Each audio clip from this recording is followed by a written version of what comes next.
Bismillahirrahmanirrahim. Tabarakalladzi nazzala al-furqana ala 'abdihi liyakuna lil-'alamin nadhira. Allahumma shalli ala sayyidina Muhammadin wa ala alihi wa sahbihi wa sallim asma'in nama ba'du. Yang kita hormati bersama Syekhina Murabbi Ruhina Kiai Haji Maimun Zubair wa ahli baiti. Juga enggak lupa Mas Hakim sebagai direktur atau termasuk penguasa ya. Penguasa TV 9 yang tadi mempromosikan TV 9. Karena ini nuansanya seminar, maka saya punya pemikiran yang berbeda biar kesannya itu udah kong kali kong. Saya melihat bahwa kita ini sudah subjek bukan objek. Karena setahu saya santri-santri itu misalnya ngapalkan alfiah capek terus manfaatkan lihat sinetron. Jadi mereka itu alat untuk kita terhibur. Bukan kita diperalat sinetron tapi kita memperalat sinetron. Misalnya tadi beliau cerita bapak-bapak jadi korban karena ibu-ibu melihat bapak-bapak yang ganteng pakai jas uangnya banyak. Sebetulnya ibu-ibu juga jadi korban karena nggak secantik yang di TV. jadi ini penting saya ketahui. Begitu juga melihat Real Madrid misalnya. Kita ini kalau ngidolakan pemain lokal, kan datangkan pelatih, ngelatih itu mahal, bikin stadion mahal. Mendingan ngidolakan yang sudah jadi. Lagi-lagi mereka kita jadikan objek dari keinginan kita yang nggak mau repot-repot ya beli yang instan gitu. Jadi ini mungkin yang saya beda dengan beliau. Saya ini sering ketemu para dokter, para profesor di Jogja. Bahkan saya bikin komunitas grup diskusi kematian. Itu profesor-profesor yang mau mati itu sering diskusi sama saya. Kenapa ini penting? Karena mereka bilang gini, Pak Bahak, dunia ini pasti kita tinggalkan saja, perumusnya banyak. Masa kematian yang kita songsong nggak ada perumusnya gitu. Makanya kita bikin tim perumus kematian. Terus saya bilang, ini bedanya profesor sama intelektual. Kalau intelektual itu diskusikan yang profan, dunia itu profan, nanti habis. Kalau kematian itu abadi. Maka untuk orang jadi profesor, sarannya harus tahu tentang kematian. Dari provokasi ini banyak teman-teman diskusi kematian ini. Ini penting saya utarakan karena dunia apapun hebatnya seperti yang dipandang Mas Hakim bisa dibalik juga. Misalnya orang bilang Israel nggak bisa dikalahkan, sebetulnya hingga sekarang pun Palestina nggak bisa dikalahkan. Hebatnya apa Israel? Nyatanya tidak bisa menghilangkan Palestina, paling di Google dihapus itu saja. Sama. Apa sih hebatnya punya TV banyak, pemirsanya banyak? Sebetulnya TV itu menggantung banyak pemirsa dan itu kita. Sebetulnya mereka yang bergantung kita apa kita yang bergantung mereka? Zaman ibu-ibu belum ada sinetron, mereka terhibur, ngerasani tonggo, petanan, macam-macam. Artinya punya cara untuk hiburan. Lalu TV-TV ini menjadikan mereka objek untuk jadi kaya. Ini gimana supaya kita jadi kaya, mereka jadi pemirsa, jadi apa, macam-macam. Jadilah kita objek. Tapi karena kita orang pinter, ibu-ibu pinter, sebenarnya TV mereka subjek juga ibu-ibu. Delok bojone ra ganteng ya delok yang di TV kan gitu.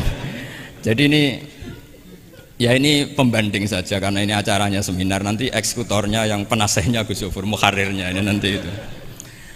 Jadi menurut saya ini saya seperti pesan Gus Iid, kita sersan saja, serius tapi santai. Karena setahu saya sering diskusi sama Gus Yofur. Kemarin diskusi tentang waktu di Denmark, di Eropa itu disamakan, dikonversi waktu yang ada katulistiwa. Apa setiap negara punya aturannya sendiri? Karena Denmark itu ada masa tertentu yang siang itu sampai 3 bulan. Sampai sekarang saya sering diskusi sama beliau tentang itu. Terus tentang Mina Jadi, tentang macam-macam lah. Setahu saya begini ya, pernah ada guyonan di beberapa ulama. Pernah dipertanyakan, cengkeh itu kan wangi, sehingga kalau kue tar itu dikasih cengkeh. Oke, kita sepakat dalam konteks bikin kue tar itu cengkeh dikategorikan pewangi. Lalu kategorinya adalah pewangi. Pertanyaannya berarti kalau orang haji, ihram, merokok itu wajib bayar dam karena pakai pewangi. Itu hampir putus. Karena dikonsensus oleh ahli-ahli pakar kue itu termasuk kategori pewangi. Tapi ketika ada pembanding ini Mas Agi, ini pentingnya pembanding. Lalu berarti orang Jumatan disunatkan rokok, kan harus pakai kesunatannya kan pakai pewangi gitu. Nyatanya tuntas juga, nggak jadi, artinya keputusan itu udah jadi. Jadi kalau saya ditanya Gus Barok, cara ngelawan apa hegemoni barat atau derasnya media massa. Ya sudah, kalau nggak punya kan nggak keserang. Makanya saya tidak punya gitu. Jadi orang susah ada gelombang pornografi kan karena lihat. Gus Barok mungkin lihat sehingga merasa ada gelombang pornografi. Lah saya kan tidak punya, makanya saya nggak serang. Karena dulu ngaji saya itu Darul Mafasid Muqaddamun ala Jalbil Masoleh. Kalau disara-saran saddan lidharo'e, kalau rawan bahaya ya tidak usah. Ya saya kira gitu, kira-kira alasan saya selain mungkin saya tidak kuat beli Gus Barok, tapi kan tidak pantas saya termasuk orang yang dianggap keren terus nggak kelar itu, tidak mampu beli. Tapi yang saya mencintai anak-anak Anwar karena sealma mater dengan kita, dan nanti kalau misalnya ada tanya jawab ya biasa saja seperti dulu.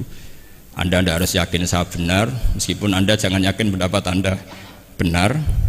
Tapi masalah media memang mulai dulu Banu Tamim itu pernah juga datang ke Rasulullah bilang innamat hanazinun wa dhammana syainun, itu masyhur. Ya Muhammad, kita ini iman tanpa dijajah Anda, kita iman karena bukan kalah perang, dan kita komunitas yang besar, sehingga perlakukan kami dengan khusus. Karena sekali saya muji Anda, maka pujian kita adalah menjadi zainun laka, menjadi hiasan, menjadi pencitraan yang bagus bagi Anda. Wa inna dhammana syainun, sekali kita mengkritik kamu maka kamu dalam bahaya, syainun, maka kamu akan hina.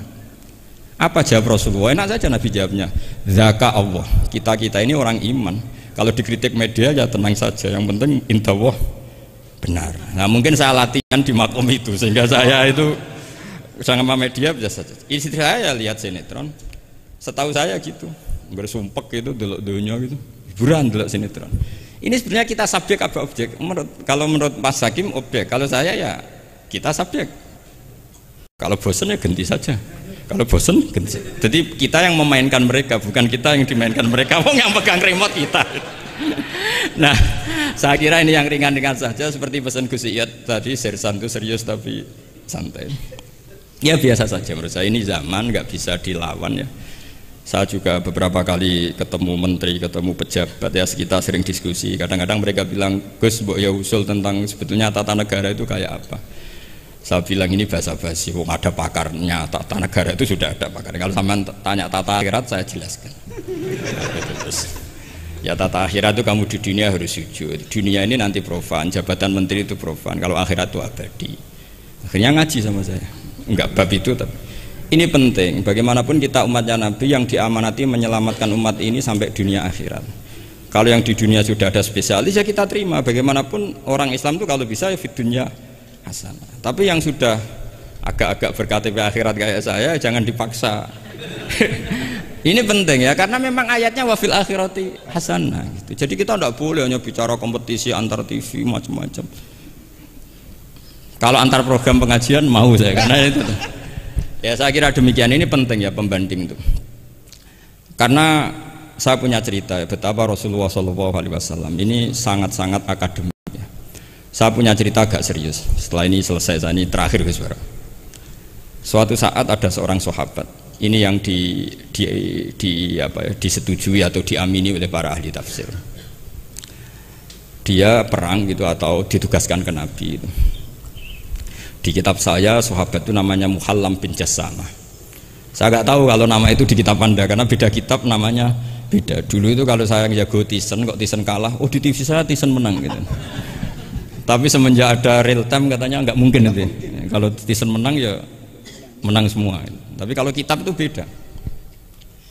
Di ayat idza darabtum fi sabilillahi fatabayyanu itu. Kemudian Muhallam bin Jassamah ini membunuh satu orang. Di kitab saya namanya itu Amir bin Abbad.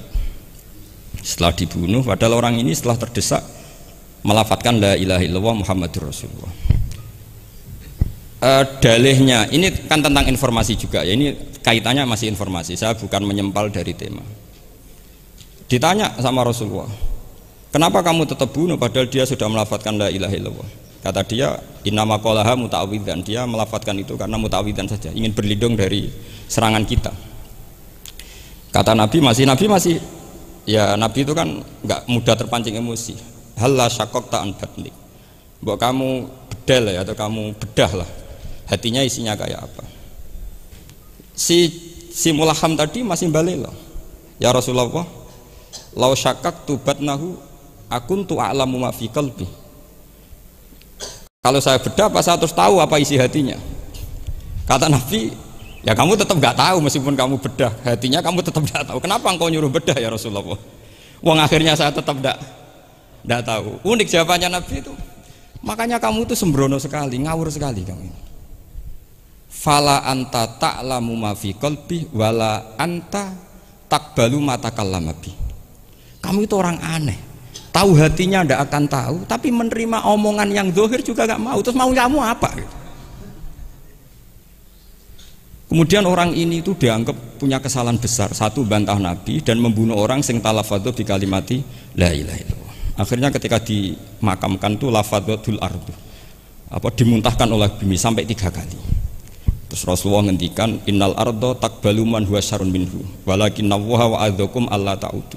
Sebetulnya bumi itu sering menampung orang yang lebih jelek ketimbang dia. Kita tahu dulu bumi yang nangkung Namrud macam-macam lah, Abu Jahal, Abu Lahab.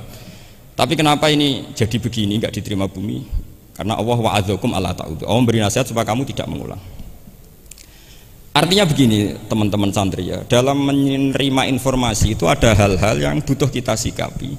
Ada yang enggak misalnya gini. Masalah talafut bi kalimati syahadah, bi kalimatai syahadah. Itu siapapun yang melafadzkan harus kita terima karena ini kalimat sakral. Bahkan ketika terdesak. Yaitu masyhur itu dalam cerita sebagian kitab, Usama bin Zaid itu pernah membunuh orang padahal sudah talafadhu bi syahadatin. Itu sama Nabi disalah-salahkan. Padahal kata Usama, tapi dia sudah memotong tangan kita, kaki kita. Masa pas kita punya kesempatan tidak boleh bunuh ya Rasulullah? Kata Rasulullah tetap saja ngendikan kaifa tasna'u bila ilahil wahida ja'at yaumal qiyamah. Terus begitu. Nah ini kalau dalam ilmu tafsir atau ilmu hadis disebut kebenaran absolutisme.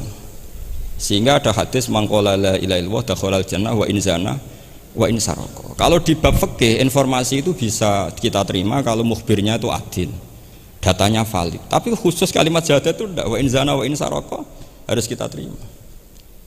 Sehingga kita tidak pernah mengkafirkan orang fasik. Misalnya lonte ditanya Tuhan siapa, ya Allah. Rektor Al-Azhar jawabnya ya Allah. Ketua MUI ya jawabnya ya. Jangan karena misalnya copet bilang Tuhan itu Allah, terus MUI bilang wah saya tak jawab yang lain lah nanti sama gitu. Nah saya pernah ditanya sama dosen di Jogja, Pak Bahak kenapa ada kata wa in zana wa in saroko, kesannya itu Islam membolehkan zina. Terus saya bilang ini contoh absolutisme kebenaran. Jadi kalau kebenaran itu absolut kita terima dari siapa saja. Tukang becak ngomong tambah 2 ya 4, lonte bilang 4, pakar matematika 4, rektor UGM nanti ya bilang 4, sama. La ilaha illallah itu kalimat yang absolut. Sehingga di TV misalnya, apapun TV Yahudi atau TV Nasrani, kalau programnya itu benar menerangkan kebenaran, meskipun mereka niatnya bisnis, tapi kalau kalimat itu kalimat yang benar ya mau tidak mau kita terima. Terus kedua, ada informasi yang kita sikapi dalam suasana genting. Kayak zaman perang Uhud, ada isu bahwa Rasulullah itu kutilah, dibunuh. Kemudian ini melemahkan para orang Ansor dan Muhajirin atau Muhajirin dan Ansor. Terus kata Rasulullah, Umar, ajibu, kamu harus menjawab bahwa saya masih. Akhirnya Umar berteriak keras bahwa Rasulullah itu masih hidup. Ini contoh-contoh informasi yang secepatnya harus dijawab. Terus ketiga, informasi yang nggak penting dijawab karena memang sudah hoax, sudah sampah. Misalnya gini, orang melihat di TV infotainment itu nggak pernah yakin kok benar apa enggak. Ibu-ibu itu butuh hiburan, melupakan suaminya, utangnya, macam-macamnya. Makanya saya bilang, ibu-ibu ini subjek, bukan objek. Jadi ini yang saya beda dengan Mas Hakim. Tentu saya punya sisi kesalahan karena saya juga nggak perlu akurat, karena ini tidak bidang saya. Tapi cukup jadi pembanding karena ini menyangkut harga diri Mas Hakim. Kesannya kalau kita objek kan kita ini kayak orang bodoh yang diatur-atur gitu. Tapi kalau subjek kan keren gitu, karena ya saya kira demikian. Assalamualaikum warahmatullahi wabarakatuh.